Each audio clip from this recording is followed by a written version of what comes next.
This video is sponsored by Squarespace, the all-in-one website platform helping you succeed online. How's it, Grant here, and welcome to the Battle of the Ultras. Today we've got the Vivo X200 Ultra up against the Galaxy S25 Ultra in this camera comparison, and you've got the 50 megapixel main sensor on the Vivo at 1/1.3 inches, and the 200 megapixel main sensor on the Samsung at 1/1.3 inches. And the megapixels are reversed on the telephoto lenses, with the 200 megapixel HP9 sensor on the Vivo at 1/1.4 inches, which is the largest telephoto sensor on any smartphone right now, I believe. And the Samsung has the dual telephoto lenses with the 3x and the 50 megapixel 5x sensor, but it's nowhere near the sensor size of the Vivo. And so we're going to see if Samsung's software image processing can keep up with Vivo's pure hardware and their known image processing. And I will say that the Samsung telephoto lenses do perform a lot better than their sensor size. You're just not going to get the same amount of natural bokeh from the larger HP9 sensor that you get on the Vivo. But of course you can see for yourself, because as I always do, I'm going to show you a bunch of photos and videos in both good and low light conditions to help you decide which of these two smartphone cameras are best for your smartphone camera needs. So let's go ahead and take a look at all the photos and videos and let me know what you think.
everyone, just a quick break in the video just to say that if you're a content creator, a photographer, or other creative professional looking to help fund your passion, then today's sponsor, Squarespace, has you covered.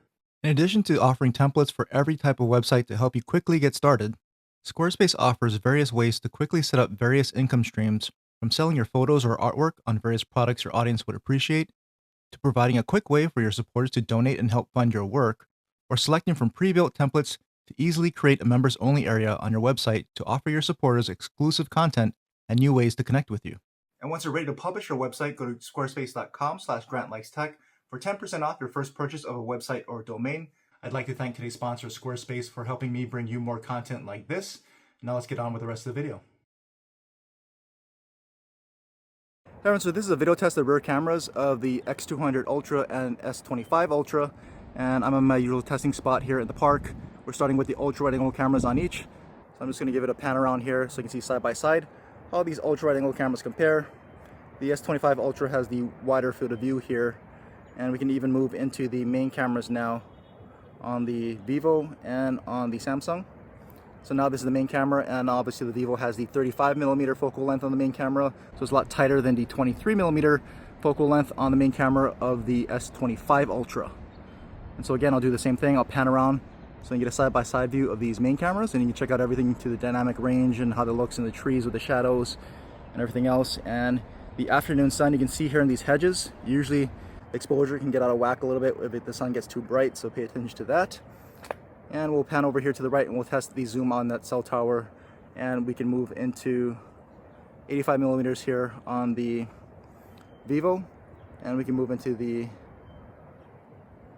telephoto there on the S25 Ultra, and the 5x telephoto now on the Samsung, and we can move in a little bit further here on the Vivo,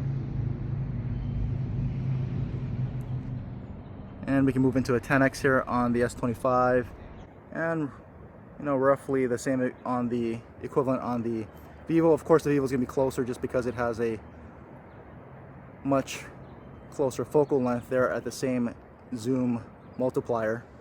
And so we can go all the way up to 20x here on the Samsung, and we can move into, I think that's a 13.4 or so on the Vivo, but same equivalent overall, as you can see. And so we can back them both out. So let's go to the main lens here on Samsung and on the Vivo, and we'll do autofocus test here on the post. Let's start with the Vivo. It's easier to do them one at a time. And one more on the Vivo, so you can see there, and one more here on the Samsung, and again, and one more time. So both really good bokeh here, obviously. And we'll just walk down the stairs so we can see what the stabilization looks like here side by side from both these phones. And we'll walk through the path, and I'll just jog to try to stress out that stabilization a bit. So there you go, a quick 4K video test of the X200 Ultra and S25 Ultra. Let me know what you think.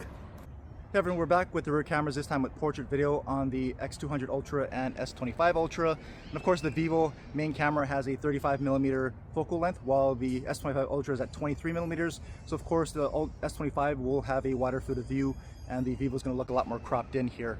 And so I'm standing in the shade, but if I move out this way, you can see what the effect looks like here with more sun shining directly onto my face. And if I pan around this way, you can see what it looks like here with the sun shining more directly, maybe into those cameras a little bit. And we'll just move this way, and I'll just walk so I can show you the stabilization side by side and how the effect holds up with some movement. So let me know what you think about portrait video from the rear main cameras here on the S25 Ultra and X200 Ultra.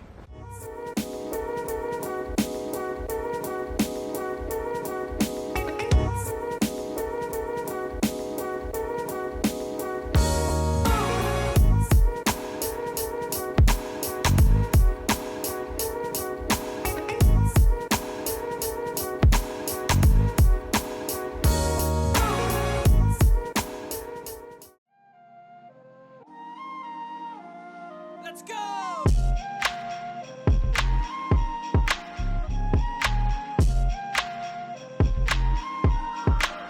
Let's go!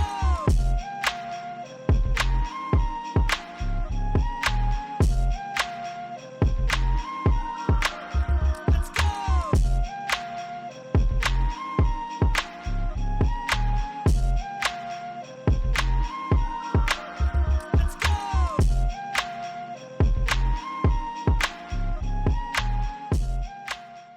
So here's a test of the front-facing cameras on the Vivo X200 Ultra and Galaxy S25 Ultra. This is being shot at 4K 30 frames per second, and obviously I'm outdoors but in a bit of shade right now. But if I step out this way, you can see what it looks like with the sunshine directly more on me. And if I pan all the way around this way, you can see what it looks like with the sun shining more directly into those cameras, and how the dynamic range is with the shadows and the trees back there. But we'll just move this way and I'll just walk so I can show you the stabilization side by side here.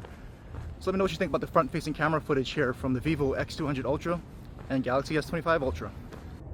Kevin, we're back with the front-facing camera on the Vivo X200 Ultra and S25 Ultra, this time with portrait video. So there's no effects on the Vivo. You can do a lot of different effects and types of filters on portrait mode for the Vivo. Same with the Galaxy, there's a few different filters, but all that's turned off right now, so this is just straight general background blur mode. So you should be able to see that, and that blur is fully adjustable, so you can increase or decrease the amount of bokeh as you want. But again, I'm more in the shade, so you can see what the picture quality looks like here. But if I step out this way, you can see what it looks like here now with the sun shining directly on me. And that should generally improve picture quality, except for maybe the shadows, just because this effect requires more light. But if you pan this way, you can see how the effect holds up with the sun shining directly more into those cameras. And as the lighting changes there, and what it looks like here with the trees and the shade and everything else, and how the effect is holding up. But I'll just go this way and start walking so we can see how the effect holds up with some movement. So let me know what you think about portrait video here on the X200 Ultra and S25 Ultra.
Everyone, so here's a low light video test of the rear cameras of the Vivo X200 Ultra and Galaxy S25 Ultra. This is being shot at 4K 30 frames per second with the ultra wide angle camera to start out on each. So I'm just going to pan around here so you can see side by side how these ultra wide angle cameras compare in this particular low light nighttime setting. It's a bit cloudy, so you're going to see a gray sky. That's its natural color. And move into the main cameras on the Vivo and now on the Samsung. So again, 35mm focal length on the Vivo, 23mm on the Samsung. So tighter framing on the Vivo, and of course everything brightened up a little bit more because these are the main sensors. They let in a lot more light, as you can see. And so I'll do the same thing. I'll just pan around so you can see side by side how these main cameras compare in this same setting and how they handle that bright light. And both are handling it fairly well, not flaring it out too badly considering how really bright that light is. And we can actually move into the telephoto lenses here. So let's go to 85mm here on the Vivo. We'll go to 3x there on the Samsung. I'll pan around so you can compare these telephoto cameras side by side and how they both do into the really bright light. And we can even move in again to the 5x here telephoto on the Samsung, just to compare that side by side with the 85mm telephoto HP9 sensor on the Vivo. Alright, we'll back these out. And 1x there, main on the Samsung and on the Vivo. And we'll pan around this way. And we'll just walk to test the stabilization. So you can see what that looks like side by side. And of course there's always micro jitters, but again, you saw the bright lights back that way. A little bit darker area down this stretch of the pathway here. And it'll get really bright with the street light as we round the corner, so you can see how it handles light transitions from bright to a little bit darker to really bright around this corner. You can see that really bright street light there. Actually, again, both handling it pretty well. It's a really bright light and anything's going to flare it out, so it could be a lot worse. And if you pull up here, you can see down the lit up alleyway here with the lights coming in from both sides into the night cloudy sky with some of the lights coming off this building here. And we'll pan up here into the night sky so you can see what that kind of looks like there. So let me know what you think about this 4K footage here at night from the Vivo X200 Ultra and Galaxy S25 Ultra.